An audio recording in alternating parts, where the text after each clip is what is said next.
수요 예배로 함께 하시는 우리 성도님들 주님의 이름으로 사랑하고 축복합니다. 우리 주일에 담임 목사님께서 광고해 주신 대로 교역자들이 수요 예배 설교 시리즈로 이 강단을 섬기게 되었습니다. 앞으로 매월 3주 동안 설교자들이 준비한 주제 설교를 통해 함께 말씀을 상고하는데요. 저는 신앙 안목이라는 주제로 수요 예배 설교 시리즈를 준비했습니다. 1번 타자로서 어떻게 이 수요 설교 시리즈를 포문을 열지 참 많이 고민을 했고요. 또 어떤 말씀을 전해야 될지 계속해서 고민하고 기도했는데 그 가운데 이런 생각이 참 많이 들었습니다. 무엇보다도 말씀을 전하는 저를 비롯하여 우리 모두가 날이 갈수록 혼돈과 무질서의 시대를 살아가고 있다는 생각이 많이 들었습니다. 그리고 또 그러다 보니 영적인 가치를 알아보는 안목을 잃어버린 시대를 살아가고 있는 거 아닌가라는 생각이 들었고요.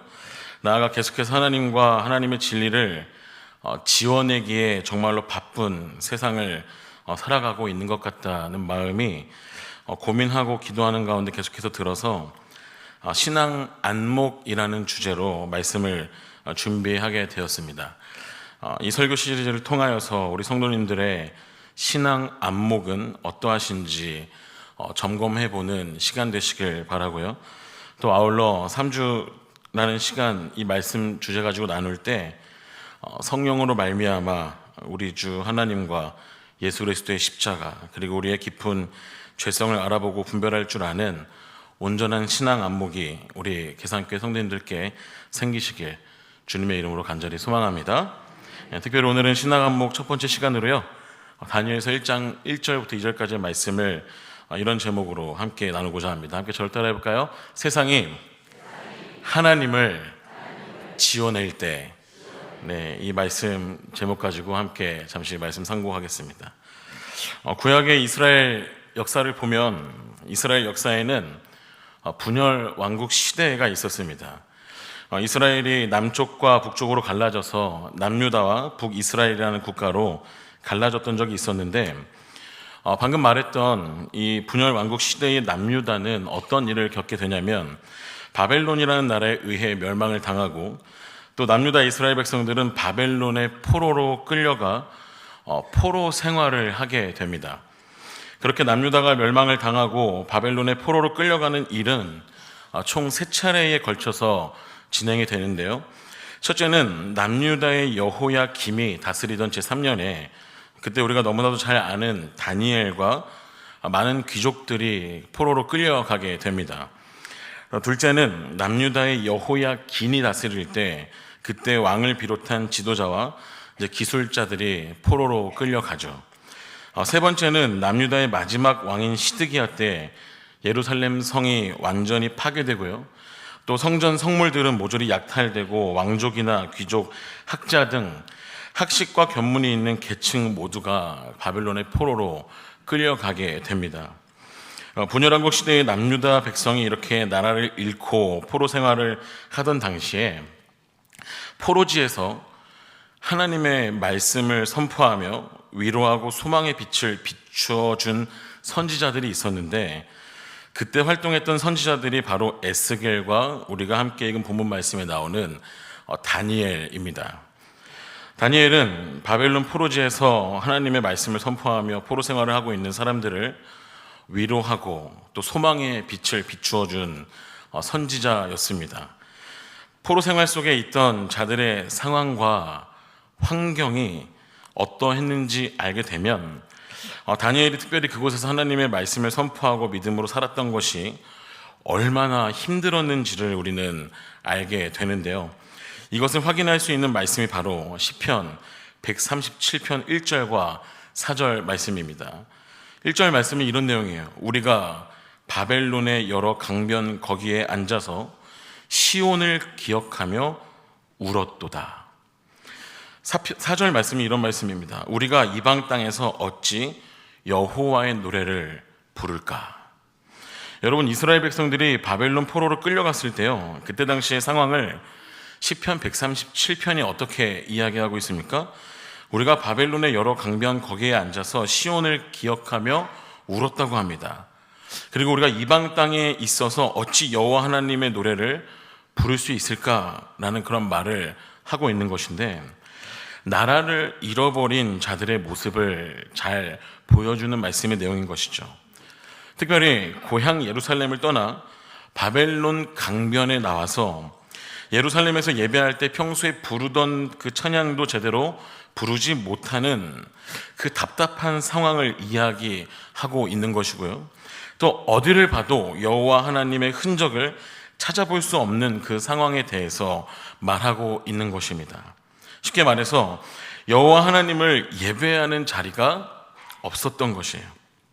더 쉽게 말하면 그 흔한 하나님을 믿는 사람들끼리의 모임도 여러분 갖기가 쉽지 않았던 것입니다.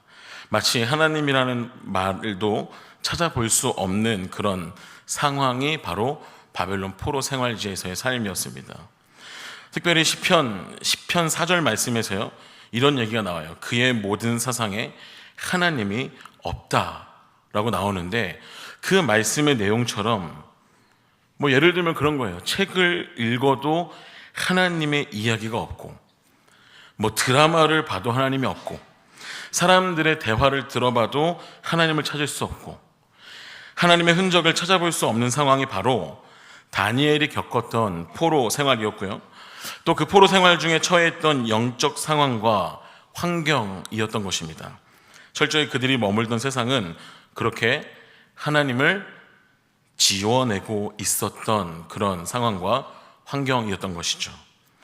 다니엘은 그런 상황과 환경 속에서요, 하나님의 말씀을 선포하며 포로 생활을 하고 있는 사람들을 위로하고 소망의 빛을 비추어준 선지자였던 것이죠. 그런데 여러분, 이것뿐만이 아니었습니다.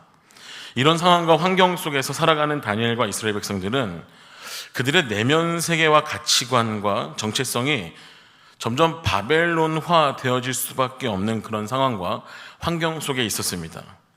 하나님을 노래하지 못하고 예배하지 못하는 것뿐만 아니라 그들의 내면 세계와 가치관과 정체성을 완전히 바꿔버릴 수밖에 없는 그런 상황과 환경에 노출되어 있었다는 것이죠.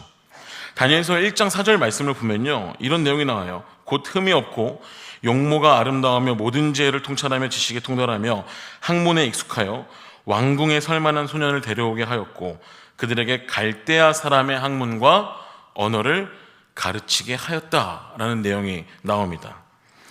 여러분에게 매우 익숙한 말씀이지만 이 말씀을 한번 생각해 보시길 바랍니다. 방금 읽은 다니엘서 1장 4절 말씀 후반부에 나오는 내용이 무엇이냐면요, 다니엘과 세 친구들을 왕이 데려가서 무엇을 가르쳤냐면 갈대아 사람의 학문과 언어를 가르치게 하였다라고 나옵니다. 여러분, 사람은요, 학문과 언어를 배우면서 문화와 사상과 철학과 인생관을 배우게 되어 있습니다. 단순히 언어만 배우는 것이 아닙니다. 그 나라의 문화와 사상도 함께 배우게 되어 있어요. 저는 아직 유학을 안 가봐서 모르지만 유학 다녀온 사람들을 보면 그런 걸 배워요. 미국을 다녀오면 그냥 단순히 학위만 취득해서 오는 것이 아니라 그 나라의 생활 패턴을 배웁니다. 그 나라의 문화와 사상을 배우는 거죠. 또 그 나라의 문화에 적응이 돼서 돌아와요. 저도 20살 때 신학을 하기 전에 잠시 중어 중문학을 전공했던 적이 있습니다. 그래서 그 20살 여름방학 때 어학연수를 위해 중국에 잠시 다녀왔던 적이 있어요. 근데 중어 중문학을 배우면서 느꼈던 것은요, 그때도 마찬가지였어요. 그 나라의 문화와 사상을 참 많이 배웠습니다. 그냥 중국어 학과가 아니라 중어 중문학이라서 그런지 그 나라의 문학들도 참 많이 읽었고요. 그러면서 느꼈던 것은 뭐냐면 그 나라의 사상과 문화에 참 자연스럽게 이렇게 접하고 스며든다라는 걸 좀 깨달았던 것입니다. 다니엘과 여러분 세 친구들이요, 포로로 끌려가서 갈대아 사람의 학문과 언어를 배웠다는 것은 여러분 단순하게 볼 일이 아닙니다. 사람의 사고를 바꾸고 사상도 바꾸고 많은 것을 바꿔버리는 일이었던 것이에요. 하나님의 백성이라는 정체성과 순수성을 잃어갈 수밖에 없는 그런 시대를 다니엘이 살아갔던 것이죠. 심지어요, 그들에게 어떤 일도 생기는지 아십니까? 다니엘서 1장 7절 말씀 보면요, 환관장이 그들의 이름을 고쳐서 다니엘을 벨드사살이라 하고, 하나냐는 사드락이라 하고, 미사엘은 메삭이라 하고, 아사랴는 아벳느고라 고쳤다라는 내용도 나옵니다. 여러분, 다니엘과 세 친구들의 이름을 바꾸는 내용이 또 단순한 계명이 아니었어요. 다니엘이라는 이름의 뜻이 하나님은 나의 재판장이라는 뜻이거든요. 근데 그 이름을 계명시킨 게 벨드사살이에요. 벨드사살의 의미는 이방신이 생명을 보호하리라. 여러분, 이름 계명에서부터 이미 여호와 하나님은 지워지고 있는 것이죠. 이름 바꾸기를 통해 정체성의 혼돈을 주는 거예요. 이름을 바꾸면서 정체성의 혼란을 만드는 것이죠. 포로 생활 속에 있던 그들의 영적인 상황과 환경이 여러분 좋지 않았습니다. 여호와 하나님을 섬기는 자들의 정체성과 순수성을 바꿀 수밖에 없는 그런 때를 다니엘이 살아갔고요, 철저히 여호와 하나님을 지워내고 있는 그런 세상 속에 살아갔던 것입니다. 여러분, 바벨론으로 끌려간 다니엘과 세 친구들은요, 느부갓네살의 왕궁에서 지내게 되었습니다. 그리고 또 그곳에서 갈대아 학문과 언어를 배우고요, 이름까지 계명하게 되었는데, 제가 설교를 준비하면서 충격적인 기록 하나를 좀 보게 되었어요. 그게 뭔지 아십니까? 바벨론 느부갓네살 왕이요, 다니엘과 세 친구들을 포로로 끌고 와서 바벨론의 환관으로 쓰기 위해 갈대아 학문과 언어를 가르치고 그런 것이거든요. 그런데 궁중에서 일하는 관리나 왕의 신복을 환관이라고 하는데, 환관은요, 거세까지 했다고 하더라고요. 그러니까 다니엘과 세 친구들의 성 정체성 또한 지워졌을 확률이 크다라는 것이죠. 저는 이들이 겪었을 이런 일들을 생각해 보니까요, 이게 좀 충격적이었는데, 계속해서 말씀드리는 것이지만 포로 생활 속에 있던 다니엘과 이스라엘의 영적 상황과 환경이 좋지 않았다는 것이에요. 그들이 여호와 하나님을 섬기는 자들의 정체성과 순수성이 바뀔 수밖에 없는 때, 아니 바뀌어도 이상하지 않는 그런 때를 살아갔다는 것입니다. 여호와 하나님의 흔적을 발견하기 힘든 상황과 환경, 그리고 원래 가지고 있었던 그 정체성마저 지워지는 그런 때가 바로 바벨론이었다는 것이죠. 그것이 바로 그들이 살던 세상이었습니다. 그런데 중요한 것은 무엇이냐면, 이런 상황 속에서도 여호와 하나님의 흔적을 찾아보기도 힘들고, 갈대아 학문과 언어를 배우며 이름도 계명당하고 성 정체성 또한 지워버리며 모든 것을 다 바벨론화 시켜버리는 그런 상황과 환경 속에서도, 그런 세상 속에서도 하나님은 여전히 살아계셔서 통치하시고 계신다는 것, 다스리시고 계신다는 것을 믿었던 자, 어쩌면 상황적으로 보나 환경적으로 보나 하나님이 숨어 계신 것 같고 너무 그게 당연해 보이지만, 그럼에도 여호와 하나님은 살아계셔서 통치하시는 분으로 믿고 바라보며 살았던 사람이 있었는데, 그게 바로 여러분 다니엘이었다는 것이죠. 그럴 수 없는 상황에서, 어쩌면 그냥 변해도 당연해 보이는 상황에서 여호와 하나님께서 여전히 살아계시고 다스리신다는 것을 바라볼 줄 아는 영적 안목이요, 다니엘이 바로 그런 영적 안목을 가지고 포로 생활 가운데 믿음으로 살아갔다는 것입니다. 다니엘이 바로 그런 영적 안목을 가지고 하나님을 지어내는 세상 속에서도요, 그 안목 가지고 살아갔다라는 것이에요. 그리고 그것을 아주 잘 보여주는 말씀이 바로 우리가 함께 읽은 본문 말씀, 다니엘서 1장 1절과 2절 말씀인 것이죠. 한 번 더 우리 1절과 2절 말씀 함께 큰 소리로 읽어볼까요? 시작. 유다왕 여호야김이 다스린 지 3년이 되는 해에 바벨론 왕 느부갓네살이 예루살렘에 이르러 성을 에워쌌더니 주께서 유다왕 여호야김과 하나님의 전 그릇 얼마를 그의 손에 넘기심에 그가 그것을 가지고 신할 땅 자기 신들의 신전에 가져다가 그 신들의 보물창고에 두었더라. 아멘. 사랑하는 여러분, 방금 함께 읽은 말씀을 한번 봐보십시오. 다니엘이 정말 말도 안 되는 영적 상황과 환경에서 여호와 하나님의 백성으로서 선지자로서 살아가지 못하게끔 만드는 그런 상황과 환경에서 그의 사상과 이름과 성 정체성과 모든 것을 다 바꿔버리는 그런 상황과 환경에서 하나님을 지어내고 있는 그런 세상 속에서 여러분 1절과 2절 말씀에서 다니엘이 뭐라고 기록하고 있습니까? 유다 왕 여호야김이 다스린 지 3년이 되는 해에 바벨론 왕 느부갓네살이 예루살렘에 이르러 성을 에워쌌는데 하나님께서 유다 왕 여호야김과 하나님의 전 그릇 얼마를 바벨론 왕 느부갓네살에게 따라해볼까요? 넘기셨다. 예, 하나님이 넘기셨다고 지금 고백하고 있는 것입니다. 여러분, 말도 안 되는 상황과 환경 속에서 이러한 영적인 안목은요, 아무나 갖고 있었던 것이 아닙니다. 하나님이 넘기셨다고 말할 수 있는 사람, 그럼에도 불구하고 살아계신 하나님을 바라볼 수 있는 그 안목을요, 여러분, 아무나 갖고 있었던 것이 아니라는 것이에요.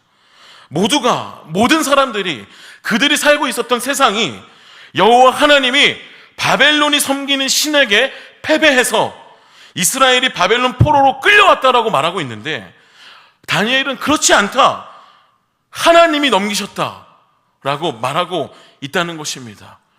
세상이 너희 여호와 하나님은 졌어, 바벨론이 섬기는 신에게 져서 너네 지금 바벨론 포로로 끌려와 있는 거야, 그런 고백을 하는데, 다니엘은 다니엘서 1장 1절 2절 처음 초반부에 막 하나 받고 시작하는 거예요. 아니, 하나님이 넘기셨다.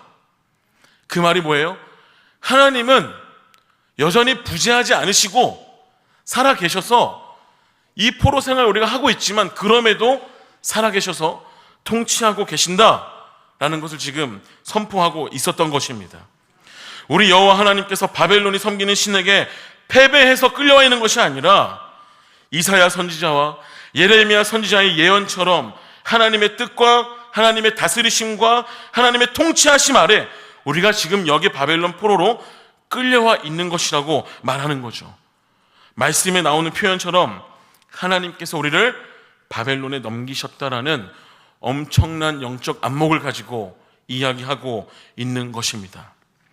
우리가 비록 포로로 끌려와 있지만 포로로 끌려온 그 세상이 하나님의 백성으로서의 정체성을 모두 지어내고 있고 여호와 하나님은 더 이상 여기에 계시지 않는다고 말하는 그 세상 속에서, 그래서 한편으로는 하나님 숨어 계신 것 같고 부재하신 것 같고 살아계시지 않는 것처럼 느껴지지만, 그럼에도 하나님은 여전히 살아계신다, 하나님은 여전히 통치하신다, 그렇게 말할 수 있는 믿음, 여러분, 하나님 나라가 망한 것이 아니라 여전히 유효하다, 그렇게 말할 수 있는 믿음이 다니엘에게 있었던 것이고, 이 다니엘서를 기록하며 이 다니엘서를 받아들어 읽었을 1차 독자들에게 이 기록 하나로 먼저 소망을 주고 싶었던 다니엘의 심정, 하나님의 마음인 것입니다.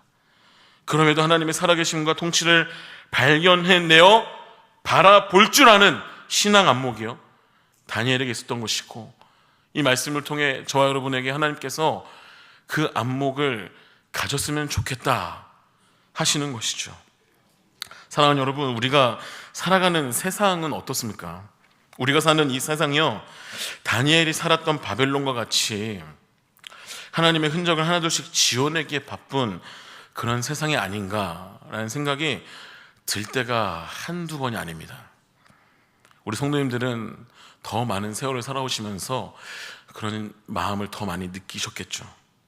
TV를 봐도, 드라마를 봐도요, 뉴스를 보고 정치를 봐도, 책을 봐도, SNS를 봐도, 사람들이 살아가는 모습을 봐도요, 하나님의 질서를 찾아보기란 참 어려운 시대를 살고 있는 것 같습니다. 하나님의 진리가 말하는 가치관들을 찾아보기란 참 어려운 시대를 살고 있는 것 같습니다. 그리고 어렵지 않았던 시절이 있었을까라는 생각도 많이 해보게 됩니다.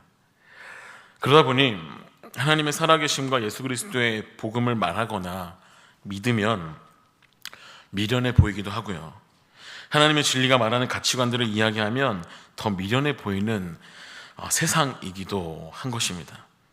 그렇게 하나님을 지어내고자 하는 바벨론을, 하나님을 지어내고자 하는 이 세상을 저와 여러분은 여전히 살아가고 있는 것이죠. 하나님의 흔적을 지어내는 세상이 이런 것 뿐이겠습니까? 바벨론 포로로 끌려갔던 사람들을 생각해 보면 그들이 처했던 상황과 환경은 하나님이 여전히 살아계셔서 동행하시는 분으로 믿어지기보다는 결국 하나님께서 좀 숨어 계시거나 부재하신 분으로 여기는 모습도 참 많지 않았을까 생각해 보게 됩니다.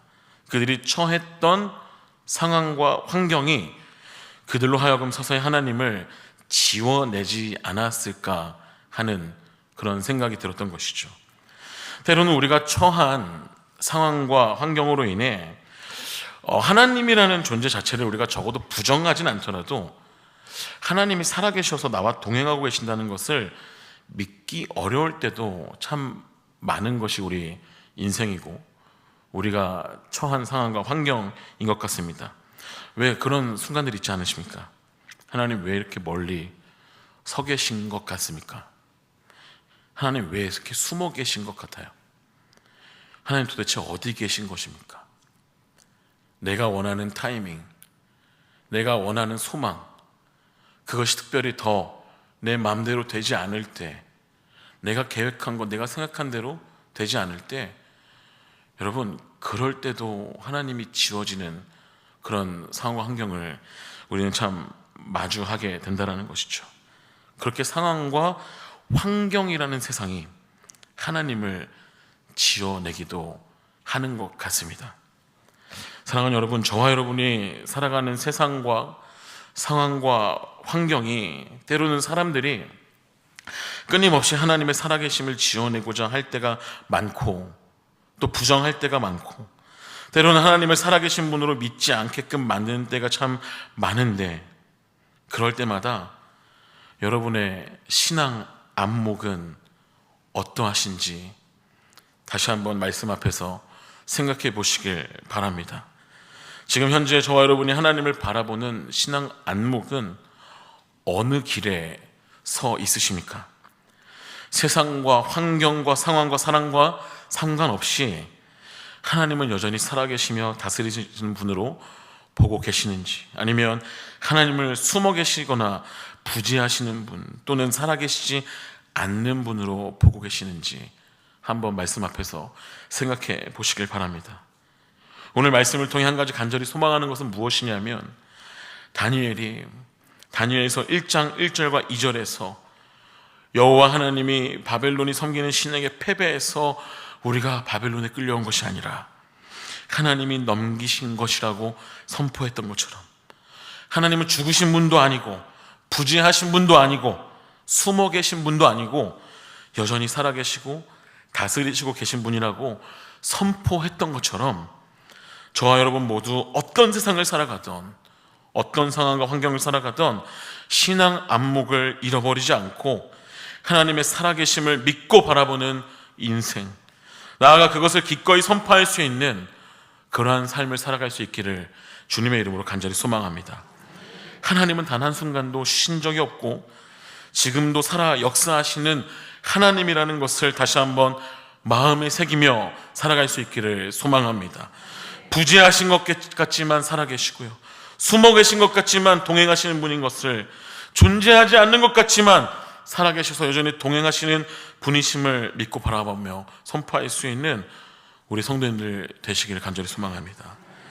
여러분, 바벨론에서의 다니엘의 삶은요, 철저히 선교적이었습니다. 다니엘은 바벨론이라는 타문화에서 하나님을 향한 믿음과 영적 안목을 가지고 살아갔고요, 그러한 믿음과 영적 안목으로 바벨론이라는 타문화에서, 그 세상에서 하나님을 증거하고 나타내고 알렸기 때문에 다니엘의 삶은 선교적이었다고 말할 수 있습니다. 다니엘은 말도 안 되는 상황에서 믿음과 영적 안목을 가지고 바벨론에서 마치 선교사로 살아갔던 것이죠. 역사적으로 선교사라는 용어는요 17세기에 처음 등장했는데, 자국의 식민지 영토에 포교하러 가는 스페인과 포르투갈의 가톨릭 사제들을 라틴어로 보냄을 받았다는 뜻을 가지고 있는 단어 미시오로 불렀는데, 그것이 후에 영어 미셔너리로의 어원이 된 것이거든요. 이 이야기를 하는 이유는 뭐냐면요, 다니엘이 살던 시대 이후에 등장한 타이틀이 선교사이기 때문에 다니엘을 선교사로 부르는 것은 참 한편으로 어색하긴 하지만, 그럼에도 불구하고 바벨론에서의 다니엘의 삶은 매우 선교적이었다는 것입니다. 그것도 비자발적으로 이국 땅에 끌려왔지만 다니엘은 그곳에서 온전한 믿음과 영적 안목을 갖고 하나님 나라가 무너지지 않았다, 하나님은 여전히 살아계시고 다스리신다, 하나님이 넘기셨다 라고 선포했던 것.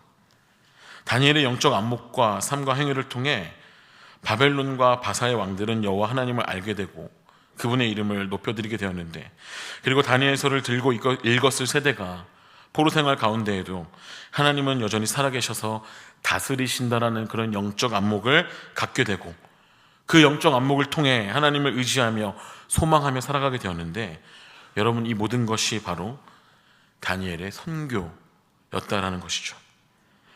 여러분, 우리가 다니엘과 같은 사명을 여전히 이 시대에도 가지고 있습니다. 하나님의 살아계심과 통치하심, 일하심에 관심을 갖게 하는 것, 절망 속에서도, 모두가 부인하는 상황 속에서도 하나님을 바라보게끔 하는 그러한 여러분 사명, 점점 믿음이 희미해져 가고 하나님의 살아계심에 점점 내가 무뎌질 때 그 일에 관심을 갖게 하는 것, 여러분, 그것이 우리의 사명입니다. 우리 성도님들이, 우리 모두가 이 신앙 안목을 결코 놓치지 말아야 하는 이유는 무엇이냐면, 우리 개인의 믿음도 중요하고 우리의 믿음의 시선이 주님을 바라보며 사는 것도 너무 중요하지만, 내가 아닌 나를 뛰어넘은 다른 누군가에게도 하나님을 바라보게끔 하고 그 안목을 갖게끔 하는 그 사명이 우리에게 있기 때문에 이 신앙 안목을 잃어버리는 것은 여러분, 우리 신앙에 좋지 않습니다. 우리가 살아가는 이 세상 속에서 다니엘과 같은 이 사명을 감당해야 합니다. 세상이 하나님을 지어낼 때, 상황과 환경이 우리 안에서 하나님을 지어내고자 할 때, 그럼에도 하나님의 살아계심을 발견하고 하나님의 통치하심을 바라보는 안목이 우리에게 필요한 또 하나의 이유는 바로 사명 때문인 것입니다. 특별히 우리가 사는 시대, 탈기독교화 시대이고 영적 안목을 가지려고 해도 갖기 힘든 상황과 그런 시대인데, 그럼에도 가장 먼저 우리 자신이 하나님의 살아계심을 바라보고 탈기독교화 시대에 하나님을 향한 관심사를 던져질 수 있는 성도와 교회, 여러분, 우리 계산교회가, 우리 성도님들이 우리 각자 개인의 또 믿음과 안목을 뛰어넘어 누군가에게도 하나님의 살아계심을, 그리고 하나님이 우리를 사랑하시며 세상 끝날까지 다스리시고 인도하신다는 것을 줄 수 있고, 그리고 전할 수 있는 그 사명까지도 감당하는 우리 그런 모든 성도들 되시길 주님의 이름으로 간절히 소망합니다. 기도하겠습니다.